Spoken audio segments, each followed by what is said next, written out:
Hello everyone, I'm Eric Gillard. And I'm LaFonte McAtee. And today we'll talk a little bit about addiction. Now, addiction stems from a Latin term meaning enslaved by or bound to. Right. Now, Eric and I have a personal relationship with addiction. I, for one, have an aunt who was an addict, and it wasn't a pretty sight to see at all. And I have a couple friends who I know for sure are addicts, and like LaFonte said, it's just not a pretty sight. Now, everyone has addictive tendencies, of course. Right. Addiction stems from the same place in everyone. And just because you have these addictive tendencies doesn't mean that you necessarily have a serious problem. Now, let's begin to inform you of addiction. In 1919, the Harrison Narcotics Act was created, and Dr. Ernest Bishop stated that addiction should be treated as a disease. Now, let me give you the definition of what a disease is. A disease is a medical condition that develops outside of our control. There are viruses, bacteria, and cancerous cells that cause a disease to occur. Well, the same thing pertains to an addiction. The addiction is a disease, and what causes the addiction can be considered the bacteria, virus, or parasite of infection. Now, how do we treat a disease, addiction, as we would treat a disease? Well, the answer is simple.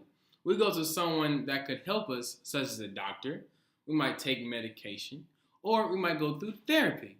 Now, doctors have found it effective if treatment is readily available for addicts, and it is more manageable if the addict has someone they could talk to in order to help them with their treatment, whether it be a friend, a family member, or a buddy within the program that they belong to. Similar to a disease, though, addiction can control our lives. Right. Addiction can be either voluntary or involuntary. For example, a science reporter named Dirk Hansen wrote an article about soldiers being addicted to heroin during the Vietnam War. Now, because of the hard and brutal environment of war, soldiers turned to heroin to get a high that masks the horrible environment around them. Now, the initial decision to take the drug is the voluntary part of addiction. But as the uses continue and is dependent upon, the soldiers acquired an involuntary addiction for the drug. Now, once the war was over, it was reported that 95% of the vets didn't even attempt the drug. Wow. Now, this is because the majority of them returned to a loving home or a better environment. Mm-hmm. Now, addictive tendencies can be in an individual's genetic code. It can literally run through your blood. You can unknowingly have a strong addictive tendency, leading to addiction solely based on your ancestry, thus being an involuntary addiction. We have talked about addiction being in our blood, but now we'd like to talk more about where it stems from mentally. You're right, Eric, about that. Now, addiction deals with chemical releases in the brain called dopamine. And in addiction, the pleasure-reward part of the brain eventually is overpowered and the brain stops its normal responses. The dopamine that causes the release of a pleasurably stimulating feeling, when the feeling ends, well, as humans, what do? Well, we go back to the exact same thing that made us feel good in the first place. Right? See, addiction doesn't just deal with drugs, though. Other activities can also trigger the release of dopamine.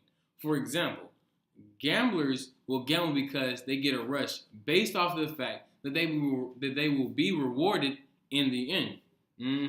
And some will even bet off of something as small as the flip of a coin. Now to conclude our presentation, my partner and I have gone over addiction, how it's treated, and that addiction does not necessarily deal with just drugs.